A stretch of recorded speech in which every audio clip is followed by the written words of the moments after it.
Okay, so I would like to call to order this August meeting of the Bloomington Board of Park Commissioners. And Kim, could you start us please with the roll call? Kathleen Mills. Here. Ellen Rodkey. Here. Israel Herrera. Here. Okay.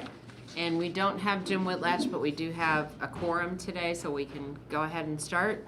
And usually we start with a motion to approve the consent calendar, which we've all had a chance to look at, thanks to Kim, since last Friday. So some recurring smaller things and surplus and credit card refund report and just things that we usually see month to month. So do we have a motion to approve? Yeah, I'll move to approve the consent calendar. And I second. Okay. And roll call vote? Kathleen Mills. Aye. Ellen Rodkey. Aye. Israel Herrera. Aye. Okay. That motion is carried. And then next up in the public hearings and appearances, Emily Book. There you are. I can always tell because I just look for the large umbrella and then there's, yes. So it's going to present the Bravo Award. Okay. I go right over here, and that's the hot seat today. Okay. So, sit down.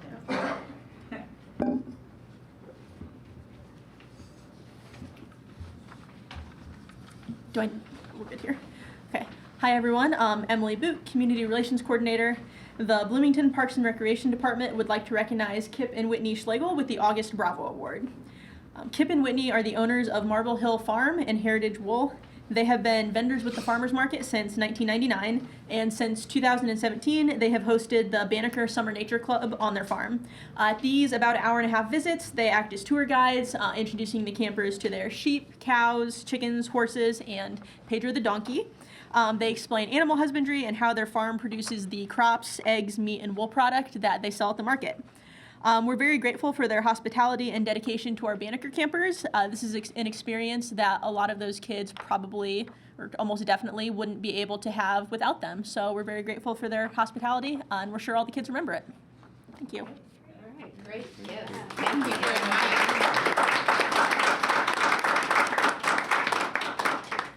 I think what you want to say. Yeah, sure. Please do. Thank you. Thank you very much for this recognition and award. Hosting the Banneker Nature Club is a highlight of our summer. We really enjoy working with the children, and their questions are both interesting and also their curiosity, reflect their curiosity. And we're grateful for the opportunity to work with the city with this. Thank you very much. That's wonderful. Thank you.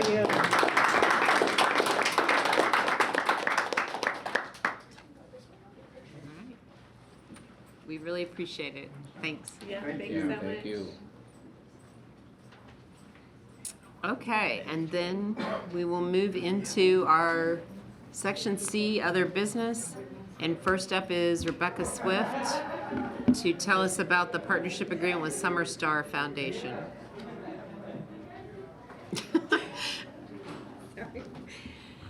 I got caught up in the moment. We love Kip and Whitney. Hello, Rebecca Swift, Natural Resources Coordinator. I'm here to recommend an agreement with Summer Star Foundation to fund Griffey Lake Nature Program for 2023 to 2024.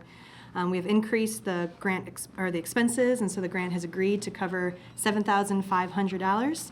And this includes paying for transportation, by far the highest expense of our Nature Day programs, as well as supplies, and they help cover staffing as well. This is the 16th year of this program, and I might be very biased, but I feel it's very beloved within this community, and I know 4th grade teachers as well as students look forward to it every year. So, any questions, and I would be happy to answer. Yeah, That's really great. yeah, great program. We're 1 week away. Okay. That's great. Well, I'll move to approve the partnership with Summer Star Foundation. Second. Okay, and a roll call vote? Kathleen Mills. Aye. Ellen Rodkey. Aye. Israel Herrera. Aye. Okay, motion is carried. Thank Thank you, you. Rebecca. Thank you. And then next, Leslie Brinson has a couple of items. First is the contract with 858 Industries for installation of sound equipment at Switchyard. Yes, thank you. Leslie Brinson, Community Events Manager. I'm here today to recommend the approval of a contract with 858 Industries for the installation of sound equipment on the Switchyard Park main stage. This project is being funded out of ARPA funds and is not to exceed $6,500. The Parks Department has been working on purchasing sound equipment for the Switchyard stage since 2020, and this year in 2023 have finally completed the purchases needed for that equipment and are ready to have it placed on the stage. 858 Industries is well known in Indiana, working in some of the bigger sound areas such as Brown County and Ruoff, and we'll be hopefully hanging the stage equipment in the next couple of weeks. I'd be happy to answer any questions. It would be 2 speakers and 4 subwoofers that go on the stage. And I assume this is going to be a sort of a sound upgrade from. Yeah, it's not only better equipment because Yeah. it's newer, but it also keeps our staff from having to transport equipment from concert location to concert location. So we'll have now a system that goes to the mobile stage and to Bryant Park, and then a system that stays at the main stage and is built and made to throw sound in a much larger area than some of our other ones. So it definitely should include or upgrade the sound qualities. Nice. Okay. All right. Great. Any other questions for Leslie? Just wondering about the security, just in case, because we have heard about vandalism. Yeah, so there will be really high, you can never be 100% foolproof, so I'll just say that now. But they will be creating their own brackets and bracing that'll go around the equipment, and they are covered underneath the awning, so they aren't like overhanging outside of the awning. So they'll be should be somewhat protected from weather and vandalism. I'm sure you could throw something at it, but 858 will be building some brackets around the systems. And the speakers and subwoofers are made to be in this kind of environment and outside and at these in these areas, so they're also built pretty sturdy. But again, nothing's 100%. Okay. All right. Good. Any other questions? No, I'll move to approve the contract with 858 Industries. I second. Okay. And a roll call vote? Kathleen Mills. Aye. Ellen Rodkey. Aye. Israel Herrera. Aye. Okay. Motion carried. And then Leslie also has a related contract here with Electric Plus. Yes, exactly. So again, here to recommend approval of a contract with Electric Plus for the installation of the conduit and the power on the Switchyard Park main stage that'll work with the speakers and sound equipment we just talked about. This project is also being funded with ARPA funds and is not to exceed $10,500. This work will be in conjunction with the 858 Industries that we just talked about. Again, sound equipment will be installed on the main stage, and then Electric Plus will attach the conduit and speaker wire that goes from the monitors and subwoofers back into the maintenance room, and then they'll add power that goes to the amplifier in the maintenance room that then powers the system. So Electric Plus installed the electricity on that stage when it was built, and we feel like they have the best experience and knowledge of what is there. I'd be happy to answer any Okay. questions. I forgot one question I had was, I don't have my program guide with me. What's the next concert that will utilize the equipment? Well, I don't. In an ideal world, it would Don't be carry it in my bag September out. September 8th, which is No Fences, Oh, a yeah, Garth Brooks okay. tribute band. But we actually have just found out this week that our subwoofers have been delayed, and so I'm not sure it will if all they're be gonna all installed be for the there. September 8th. So you probably won't hear the new system until 2024. Okay, that's right. Maybe This Garth Brooks himself will pay. There you go. I mean, with this kind of upgrade, why not? Yeah, why You know, not? It's gonna be the Mecca of the Midwest for I'll move to approve the contract with Electric Plus. Okay. Can you Sorry, second? that was a motion. Oh, Couldn't sorry. hear He me. made. It's real. She made a motion. Can I you made a second? motion. Okay. And a roll call vote? Kathleen Mills. Aye. Ellen Rodkey. Aye. Israel Herrera. Aye. Okay. Motion carried. Thanks, Leslie. Thank you, Leslie. And then Darren has the contract with BSN Sports for soccer field turf replacement at Twin Lakes. And according to the report, that is some old turf. That is some old turf, yes. Yeah. Darren Eads, facility coordinator with the Twin Lakes Recreation Center. You have before you this afternoon seeking your approval, a contract with BSN Sports for the removal and replacement of the existing synthetic turf. Kim has got some pictures that she's going to share with you as well. That was one of the first projects that we did when we purchased the Sportsplex back in 2009, and the turf was in terrible, terrible shape. And After 15 years, it's getting there again. And the little bright green patches you'll see are areas where we've hit concrete and they've had to go through and do some repairs. So these are new patches here that they actually were just in yesterday, because we're trying to hold this together. We have our big season starting up in a few weeks, and we're trying to hold this together long enough to get through to the installation time. So I do want to introduce a few people. We've got Jeff Harrington, who is the local sales rep with BSN. We've worked with Jeff for many, many years, and I believe joining us online as well. Kim, do you show them? Brandon? Yeah, Brandon West is the regional rep with BSN, and don't know for sure if Matt made it or not, but Matt Boone is with Boone Action Turf, and he will actually be doing the installation. So any technical questions you may have about the turf or the installation, we're going to refer to them, and please don't Matt ask. and Brandon should both also be able to Yes, turn on okay. their audio Yep. and video. Okay, that's great.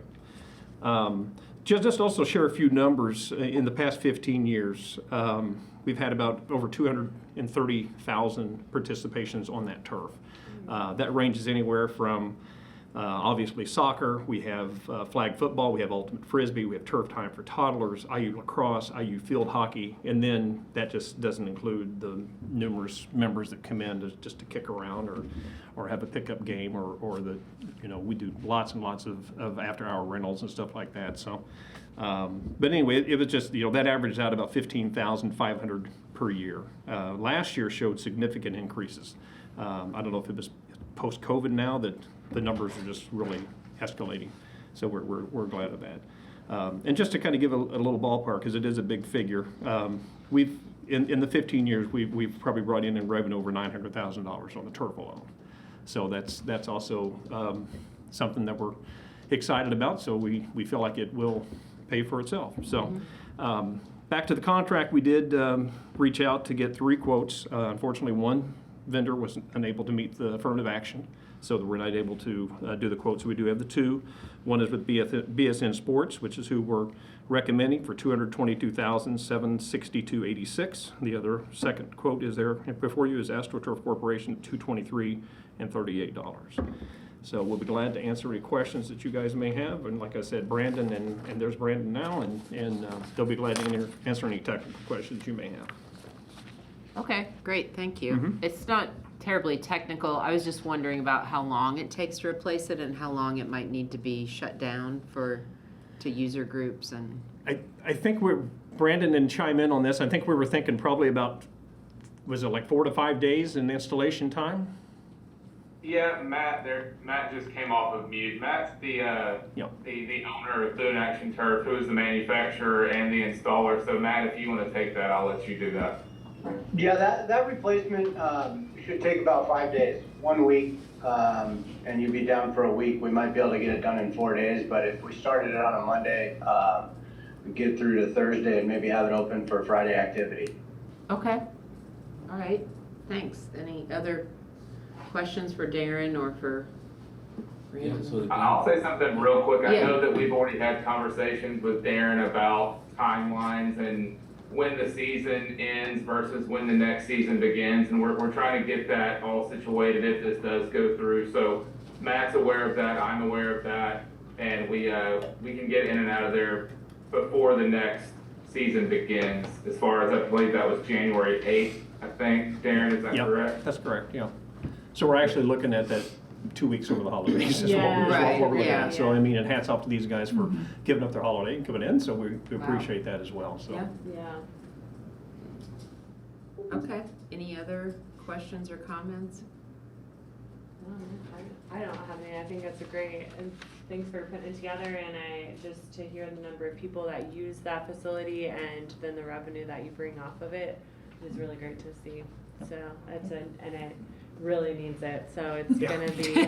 Do you think that you'll get even more folks who will be wanting to use it once? Well, we would see- hope so, but at times, I mean, Mark's the one that manages the turf with the rentals and stuff like that, and I just, at times, I'll be honest with you, between October and the end of May, would you say, Mark? I don't know how you could put any more people in there. I mean, Yeah. it is just booked Good. solid. I mean, there's a lot of availability through the daytime, through the week, but Sure. it's crazy after about 4 o'clock in the afternoon. Yeah. So, you know. Well, that's great. Yeah. And I will that's say good. one thing about it, this is actually has the little rubber pellets. The new system is actually going to be called EnviroFill, and it is a, and Brandon chime in on this, or Matt if you want to, but it is more of it's environmentally friendlier. There are some reports coming out about the rubberized stuff that you know, the health concerns that people may be having Right. nowadays and stuff like that. So we did want to take the advantage when we do this. Plus, it's a lot cleaner product. So we've had many people stop us at times throughout the years and say, "You got a huge rodent problem." We're like, "No, that's actually, you know."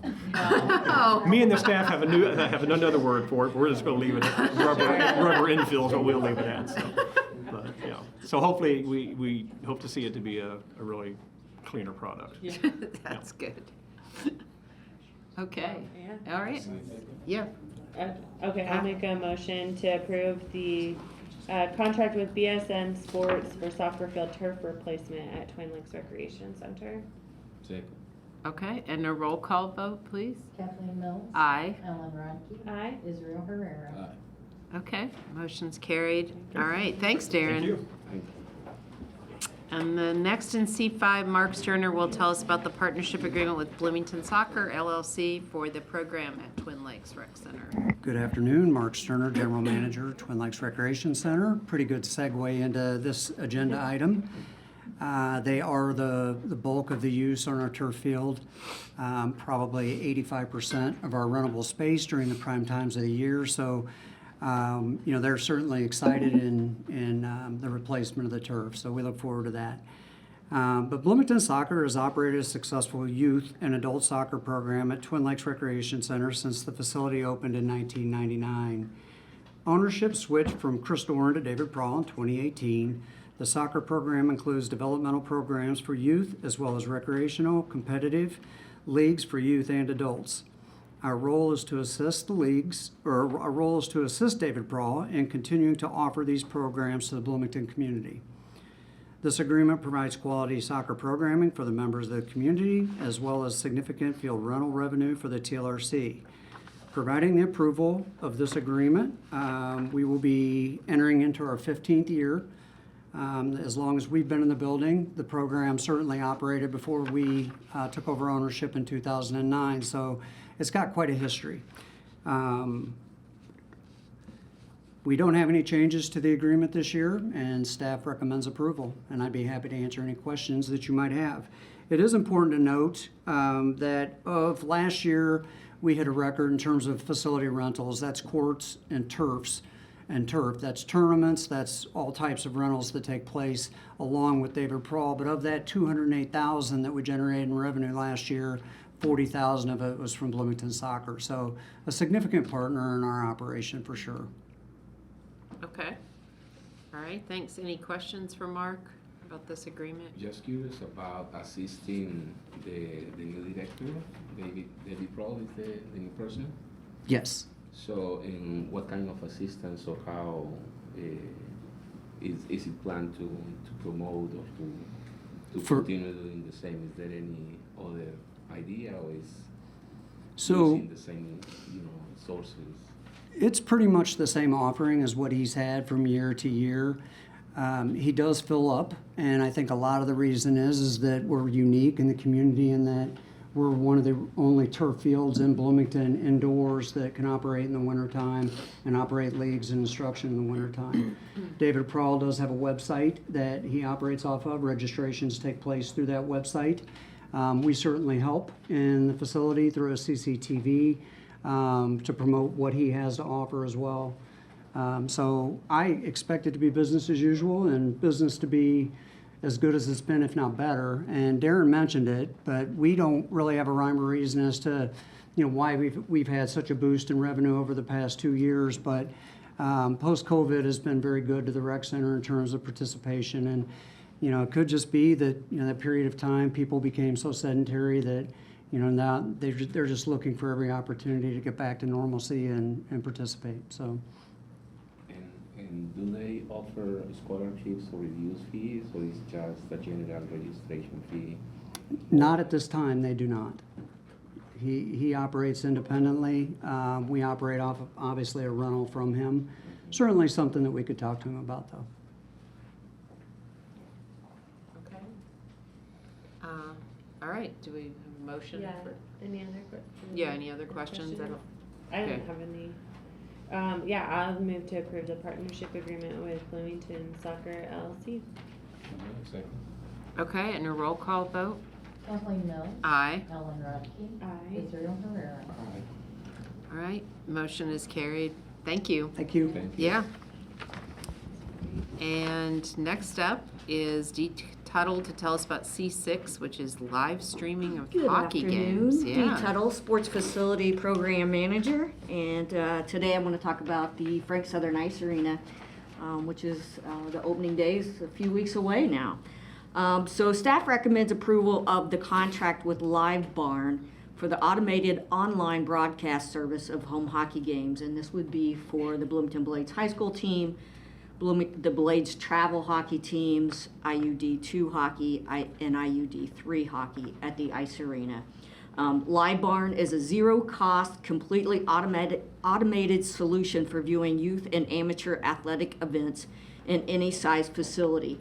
Currently, Live Barn is in over 4,000 facilities in the United States and Canada. This company is based out of Canada. They are in 95 facilities here in Indiana currently. And it's a subscription-based to access live stream and on-demand broadcast. The Live Barn iOS app allows subscribers to access the service on many different mobile devices. The hardware, internet installation, maintenance, monthly cloud storage, venue support, customer service, unlimited live streaming will be provided at no cost to Bloomington Parks and Recreation. So they actually will come into our facility and install with their own equipment, and then they will provide us a computer and access to turn on and off the cameras. So from my desk, I will be able to just set it so that only these games will be, certain activities will be viewed.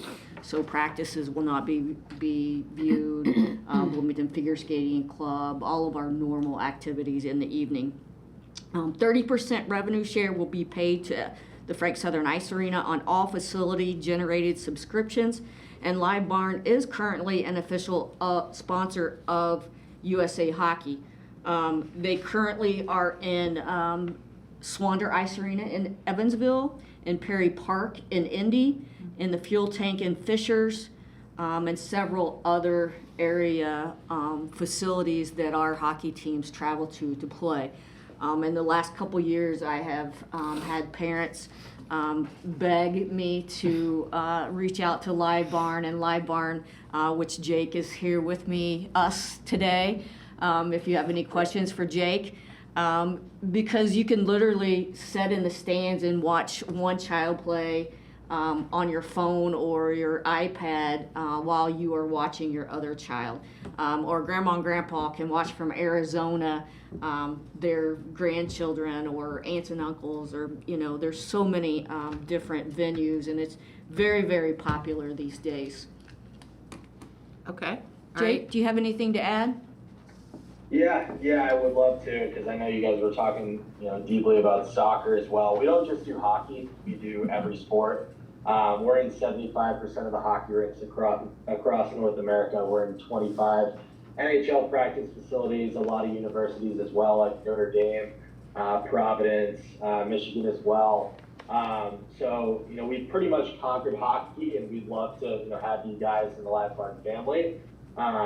And it's it's all about building one platform, having giving the opportunity to every single parent.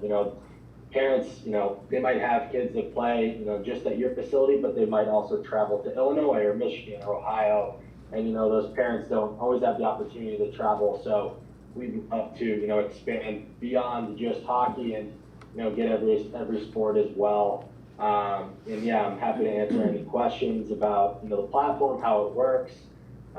You obviously have full capabilities as far as recording, You have access to 30 days of video on demand. So if my kid had a game, 3 weeks ago, I can go back and watch it with my entire family. I can download all that. I can save it for life. You can watch on Apple TV now, Roku TV, Android TV, so you can literally watch from your couch as well. We try to add new user experiences, every couple months to, make it an amazing experience for the parents. Thank you, Jay. Yeah. And it's an app that the parents or families would download then. Is that how it Correct. works? Jay, can you just kind of describe the fee structure that goes along with this?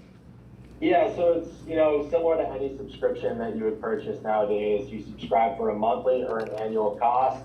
You can cancel at any point in time. So if I sign up just for the month or just for the weekend and cancel on Monday, I still have access to the platform for the rest of the month. When they utilize your promo code, which is how we track our revenue share, they will pay an $18 fee for the month, or they will pay a $15 fee annually. So you have access to every single facility, not just Frank Southern. If you have, multiple kids playing multiple sports, we're in, I think 50 basketball courts throughout Indiana, the Pacers athletic facility, Sports One Fieldhouse, some major basketball facilities throughout Indiana. So yeah, you pay a quick fee. You have access to everything. You can download whatever you want, and you can cancel at any point in time. Obviously, subscriptions, they fluctuate, and we send you guys quarterly revenue share checks with a docket showing how many people subscribed for each month, how many people unsubscribed. We also give you an account manager to help promote. We provide all the marketing materials for your facility. So we have a really good partnership with Vistaprint, and we can actually create personalized banners for you. Digital marketing materials, help create, a live streaming tab on the website. Anything you guys need to be successful and let people know that you have Live Barn, we're going to provide to you. We also provide a TV for the rink lobby. It's a great marketing piece. When people walk by, they notice that you have Live Barn, and they'll start to subscribe, etc. Okay. Wow. Pretty exciting. I know, yeah. Well, I was just remembering. Fun stuff. Yeah, when it's not sports, but when my son was in the IU Nutcracker year after year, they would live stream, and we would send the link to family members, and everybody would get on and then chat, and then when they had seen it. So I'm sure it will be very popular. Oh, it's gonna. Yeah, parents already. It's very, very popular with all of our users. So they will be very excited for us to have this in our facility. All right. Any other questions for Dee or for Jake? I just had a question about support. So do you if the equipment is here in Frank Southern, do we feel equipped to be able to handle when something goes down?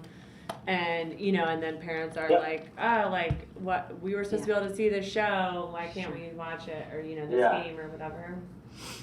Yeah, so we've had 24/7 customer support, but our cameras are actually fully automated, so they're hassle-free to you guys. So the venue owner doesn't have to wake up every morning and turn it on and shut it off when they leave. Once it senses motion on the ice, it's going to turn on automatically. But we have an account manager, and you have full privacy control over the cameras, as Dee said. So the only time we've ever had an issue with a camera is at a baseball facility. If it takes a foul ball, it might crack the camera, but they're very durable. And the only other time that it would go down is if the internet goes down, and you would just need to unplug the router and plug it back in, and you'd be back up and running. And that's really all we've ever seen. And we also provide our own internet for the camera, so we don't bog down your system over there as well. And it makes things easier on our end. If the internet does go down, we can actually fix it from our end. Okay. Yeah, that's good. Just want to make sure our staff feel equipped to be able to handle it. Yeah, no. Yeah. And then you can set it and leave it live at any point. And obviously, like you said, for high school practices, if you don't want the coach down the road being able to watch the power plays or whatever, you can go on and create 4-digit privacy codes. So the only people with that privacy session code will be able to access the stream, or you can black it out completely. at any point And in that's time. something that like you would do Yes, versus that is like correct. the IU. Yes, except the Right. games. Okay. All of the games with our users, and then I would black everything else out. And then that was my other, have you had any cases of like privacy issues? Someone forgets to turn a camera off and now the kids' figure skating stuff is getting recorded and then you've got minors being recorded without consent. Like how do we make sure that doesn't happen? So we use signage to disclose that there is live streaming going on at the facility. It would be hung on your front doors. It says to contact Live Barn, do not contact, Bloomington Parks. We are the ones responsible, et cetera. And if there's ever someone that comes to, the GM or any of you guys that says, oh, I don't want my kid being live streamed, you can just black it out completely. You have the ability to do it, not even just from your laptop, but from your phone. You can do it at any point in time. We never really, it's not huge. Live streaming has become a huge thing across the country. But if there are parents that have issues with it, we can resolve the issue. From a facility manager viewpoint, it's another check off on on the weekends of just making sure that that's one more thing added to our regular routine. And if something would happen that I would forget or something like that, I could immediately access it from my phone. I have full confidence that I'm going to have a big sticky right above my head to make sure I don't forget until I get in that routine. So I'm confident that it will be safe and sound. Okay. Any other questions or? No? Okay. All right. Well, thank you, Jake, and thanks, Dee. Appreciate it. I will move to approve the contract with Live Barn for live stream hockey games. FSC. Okay, and a roll call vote, please. Kathleen Mill, Aye. Ellen Rodkey, Aye. Israel Herrera. Okay, motion's carried. Thank you, Dee. And Thank you so thanks, much. Jake. Yeah. All right, and then Leslie Brunson will come back to tell us about a change to the price schedule for the holiday market electricity. Yes, thank you again. Leslie Brinson, Community Events Manager. I'm kind of filling in for Crystal Ritter, who is out this week. We are here to recommend an increase in the optional electricity fee for the 2023 holiday market to go from $10 to $15. This change is recommended after further review of the availability of electricity on site at the holiday market and the number of artists that have been opting for electricity the past 3 years. The 21st annual holiday market takes place Saturday, November 25th from 10 to 3 here at City Hall Showers parking lot and Fernandez Plaza. This annual event gives the community an opportunity to shop locally from local artists, farm vendors, and local product vendors. This particular fee has not been increased for at least 10 years. So artists can mark on their application whether they need electricity or not. We are limited in how many spaces have electricity, and more people are asking for it. And so this additional fee will just help us monitor and kind of adjust that increase of ask. I'm just wondering if more people are asking, are there any vendors who occasionally, like, you have to say, we don't have any more electricity spots, and then are they inclined to not participate, or? I think most of that has happened. We try our best and run additional cords, especially outside.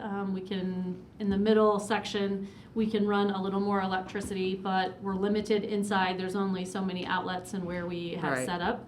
The majority of vendors want it for charging and paying, an iPad or something sure. like that. So it's not always something that they have to have, but it is a nice addition for them, so they don't have to charge those items. Right. So we can somewhat judge based on why and what they're selling as to how important the need for electricity is, and then we can adjust from there. But we haven't had to turn too many people down, but it's definitely gotten harder to try to make those arrangements, especially outside. Okay. Do you think that the $5 increase is enough to make people consider that? Yeah, I think it will. I Okay. think some people it'll be too much for Okay. what they're needing it for, like, oh, well, I'll just bring my own charger Battery or my, charger, you know what I mean? extra So that, backup hopefully that or kind of whatever. gets it back to those that really need it and require it, will Mm-hmm. have the opportunity to get it. Okay, yeah. And there's no, this is different, maybe this is this is different than like when we approve our other fee schedules throughout the year, this falls outside of that, or we have the ability to raise it outside of the fee schedule? Great Okay. question. When you approve the price schedule, for this year, those Mhm. prices are set. But yes, whenever we are going to, add a new price, change a range, do anything with what we're charging, we have to bring it to the board for your approval, and it just gets incorporated into the price schedule. And then that is associated back to when we're audited, they just want to pull, and if they were to pull any, receipts from this, that what we are charging appears in the Is price right. schedule. So from time to time, we will come to the board with an item just so that it can get incorporated into the current year price Okay. schedule. Okay. Any other questions for Leslie? I'll move to approve the price schedule change for holiday market electricity. Except Okay, and a roll call vote? Kathleen Mills. Aye. Ellen Rudke. Sorry. I know you want to be me. but- That's my idol. Okay. Okay, I think that was motion carried. So, okay. It's very All right, awkward. yes, thanks, Leslie. Thank you. And next up is Haskell Smith to tell us about the contract with Bluestone Tree for tree replacements in roadway median. Good afternoon, everybody. Haskell Smith, Urban Forester. Staff recommends the approval of a contract with Bluestone Tree LLC to plant 21 trees in 4 street medians around Bloomington. The amount of $36,038, and the funding source will come from the Bicentennial Bond Funds. The medians West 3rd, West 2nd, South Henderson, and College Mall have all experienced some fashion of tree loss in recent years.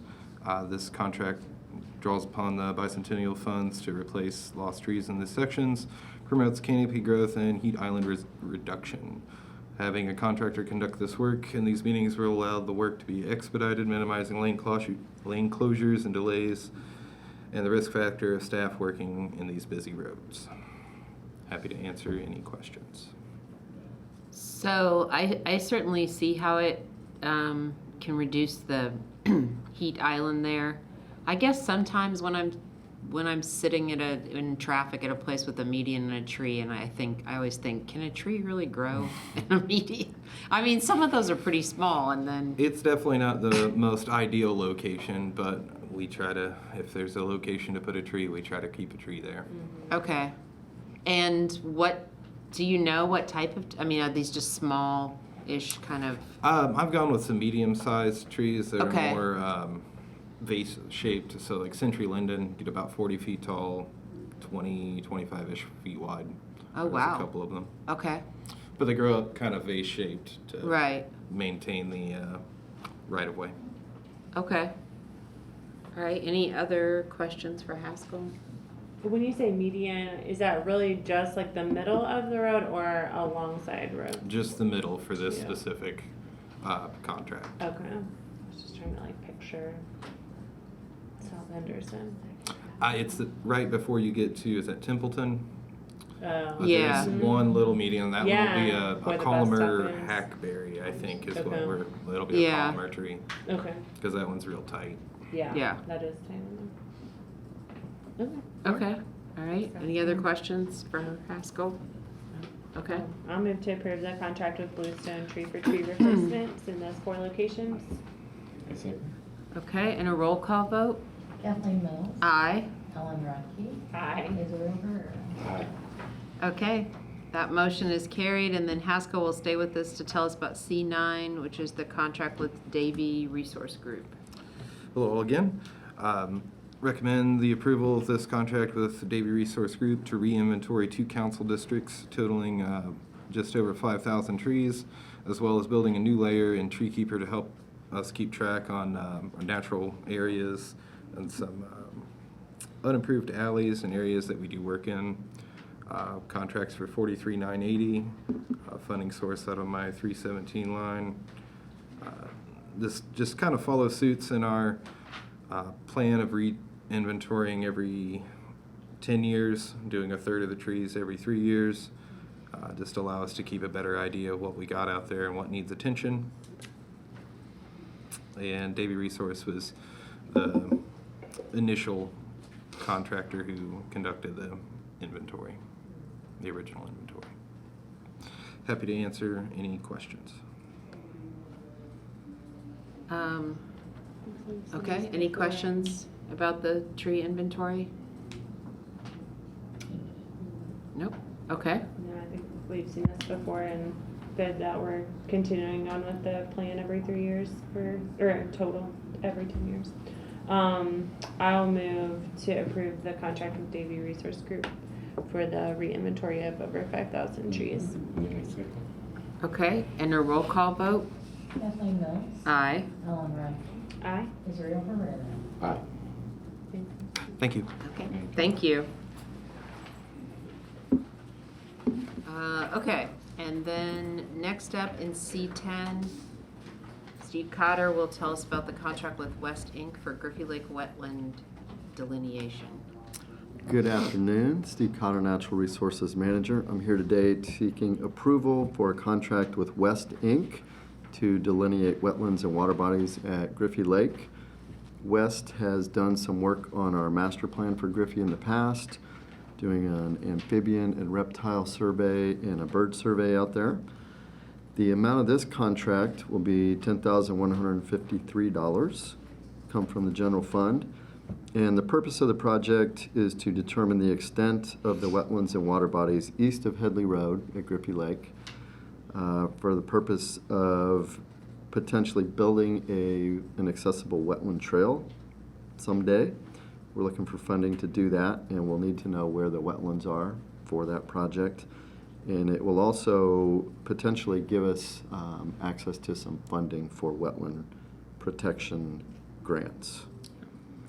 And I would be happy to answer any questions. Yeah. Is a wetland trail, like when we do see those like at how Sycamore has that at like Bean Blossom Bottoms where it's like a raised trail, is that? We're not sure what the design will be yet. Okay. We're looking at the possibility of some precast concrete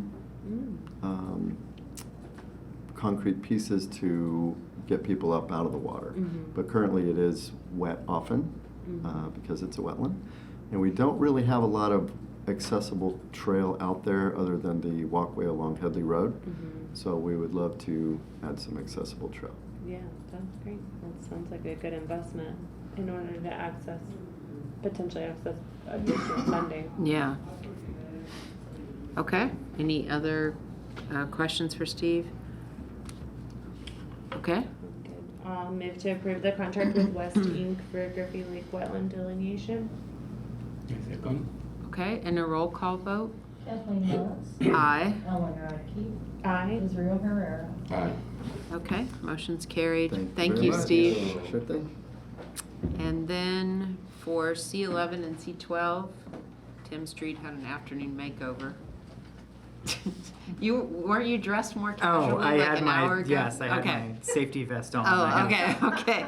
Swapped that. Yeah. Nothing more extensive than that. Oh, okay. It's like, what is happening? Good afternoon, Okay. Commissioners. Tim Street, Operations Director for Parks.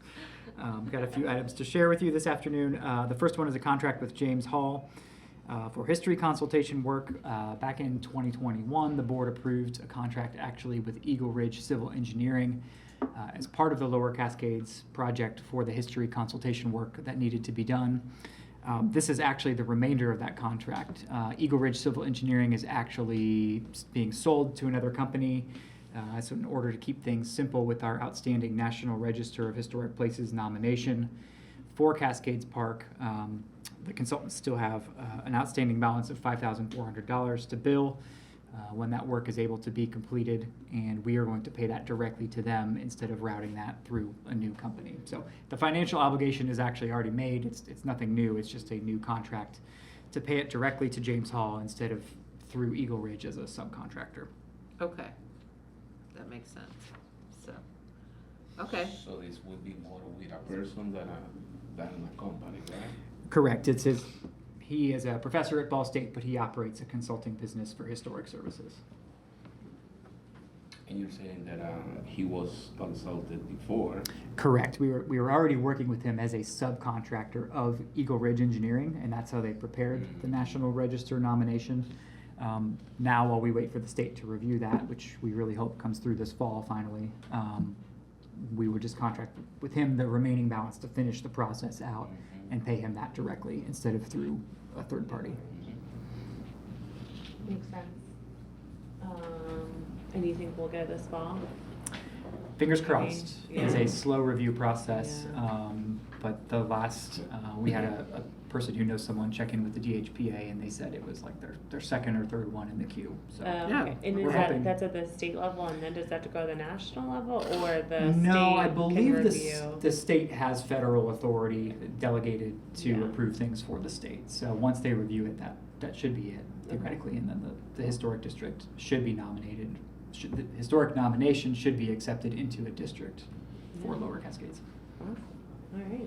Well, I'll Okay. move to approve the contract with James Hall. Okay, and a roll call vote? Emily Mills. Aye.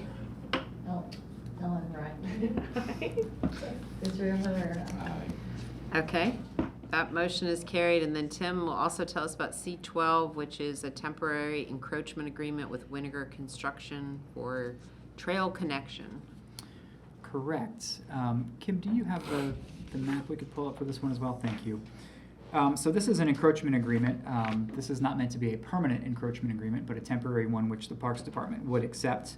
Weininger Construction is building the new subdivision in the county just east of that road at Rogers Street.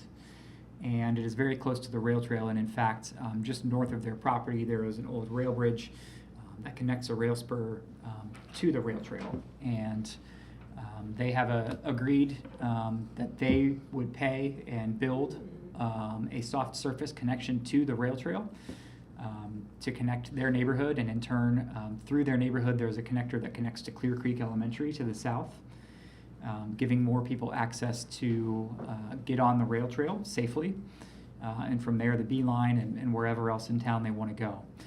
So this encroachment basically says that Weininger Construction will be authorized to build this connection. The portion that is on their property will remain their responsibility. And the Parks Department, once we accept that they have constructed it to the standards that we set forth in the encroachment agreement, we agree that we will take responsibility for the portion that is on Parks property. And this should happen this fall. It should be a relatively quick process, actually. Okay. And it says a soft surface trail connection? Correct. So, It will be yeah. just like the rail trail is. Right, okay. Crushed gravel would be crushed quarter minus, in this case, crushed lime. Okay. All right, any questions for Tim about this one? No. That intersection is always my least favorite on the rail trail with Rogers. Crossing Rogers. Yeah. Yeah, People come we so need to fast. change that Yeah. Through there. at some point. Yeah. So it's But- not a diagonal crossing. But this gives maybe folks a safer option at some point on the road too, going through there and, yeah. And I think the county has plans to continue connectivity down south of there, so this would continue to serve anything else that is developed or built to the Oh, south, good. giving people more access to the trail. All right, well, I'll move to approve the encroachment agreement with Weininger. Okay, and a roll call vote? Kathleen Mills. Aye. Ellen Wright. Aye. Israel Herrera. Okay, motion is carried. And then Tim has two more items to finish us out today. Next, C13 is the contract with Bledsoe, Riggert, Cooper, and James for RCA Park accessible path. Correct. So Commissioners, I believe you're aware that we are in the process of replacing the large shelter at RCA Park.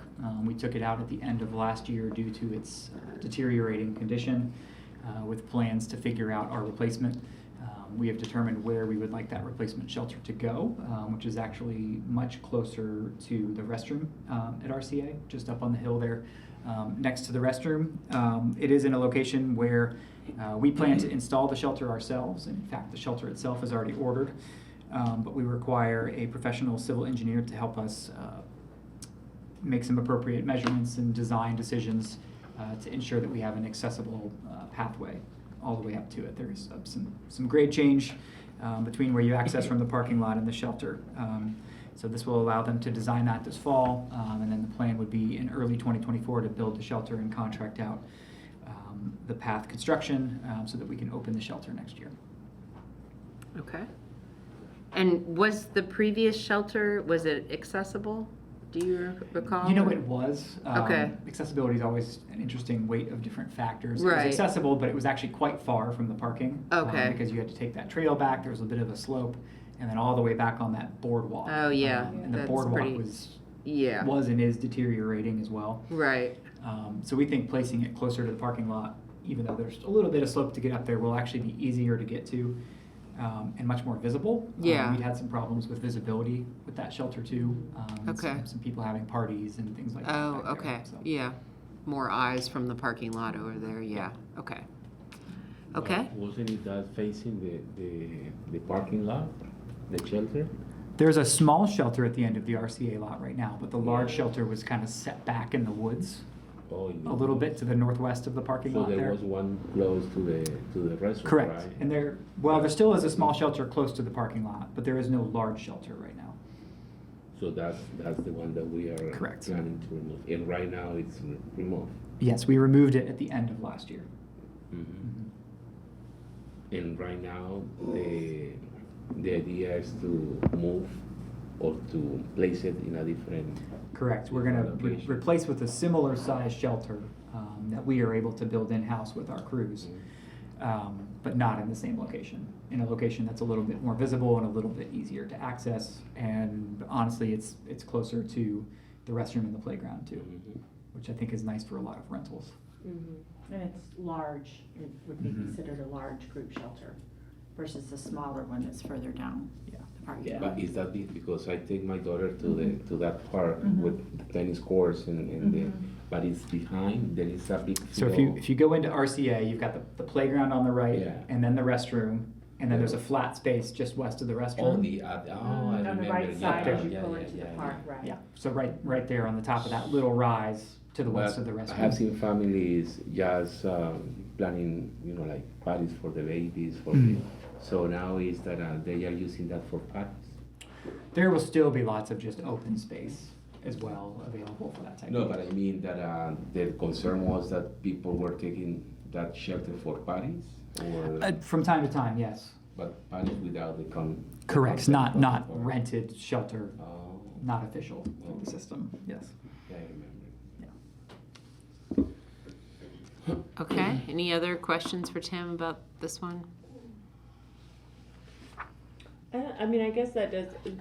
I think I know the answer to this, but like, if the shelter is not being used, if a park shelter is not being used, park users can use the shelter, right, anytime, as long as it's like doesn't have a reservation or Correct. anything like that. Okay. Okay, I'll move to approve the contract with Bledsoe, Rigger, Cooper, and James for the accessible path design at RCA. I second. Okay. And a roll call vote? Kathleen Mills. Aye. Ellen Rodkey. Aye. Israel Herrera. Aye. Okay. That motion is carried. And then finally, Tim will tell us about the contract with E&B Paving for Rogers Street sidewalk and culvert extension. Yes, this is a project that has been on our radar for some time, really since the completion of Switchyard Park. Along the west side of Switchyard Park, going north from the main entrance on Rogers Street, there is a section of sidewalk that is missing that would connect along Rogers Street up to the warehouse. The reason that sidewalk has been missing over the years, I believe, is because it requires a retaining wall and some culvert extension of the west branch of the Clear Creek that crosses under the road. So it needed funding, and the funding was acquired in the 2022 Parks Bond that was issued by the council. This was the first prioritized project on that list that came out from that bond, and we have worked through design issues and an invitation to bid process, and E&B Paving was the low bidder. The amount is $330,833, and that would construct the project basically over this winter. It would be complete sometime late this winter. Okay. All right. Any other Any questions for Tim about this? No, I remember that being part of that bond. Yeah. That we So this is the right side when you go north, taking Rogers, right? Mhm. There is not a, There's a sidewalk that goes for a while, and then when it gets to the creek, it just ends. And then it picks back up on the other side. and there is kind of weed after you have that segment of. And then the warehouse once you pass it. Okay. Yep. No other questions? I'll move to approve the contract with EMB paving for the Rogers Street sidewalk.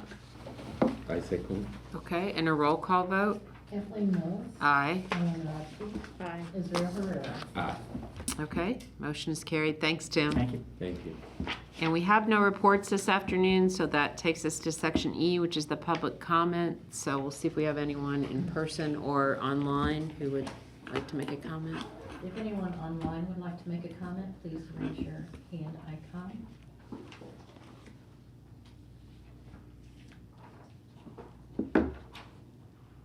How many people do we have online? Okay.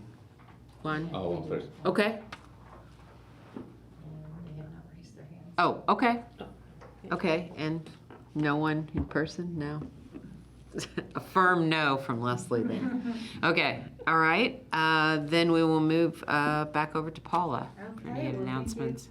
Commissioners for the reschedule and meeting in a smaller room. We appreciate it. As you can see, we have full agenda.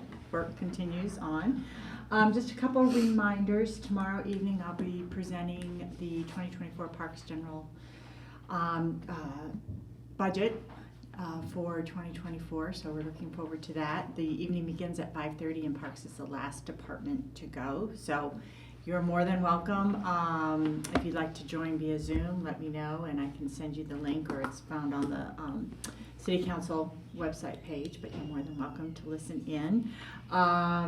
Pretty excited about presenting it. We'll be reviewing some, we have so many goals that I can't talk about all of them, but highlights from every area on current 2023 goals, and then division directors have selected 2024 goals to highlight. I'm doing a bit of a project update and that, and then of course getting into the budget requests by category. And I will tell you that I'll be presenting an $11,867 general fund budget request, and that's actually a 1% reduction over this year's request, and our major increases are in category 1, which is personnel, with two new positions and 1 refurbished position, and then cost of living for our full-time employees, and then of course living wage increase for seasonal. So category 1 is our biggest category overall, and that's where our biggest, looking forward to presenting and answering questions, and then I will be formally presenting this budget and the non-reverting 2024 budget to you in September. So I'll be bringing both of those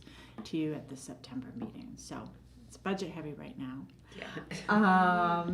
And speaking of September meeting, our next meeting will be September 26th, and we will be in council chambers. Public Works will be following us at 5:30, so we'll manage the agenda to that end. Okay. But other than that, happy to answer any questions before you adjourn. I think we're good. Yeah, All thank right, you very great. much. All right. Thank you. So with that, I will adjourn the August meeting of the Bloomington Board of Park Commissioners.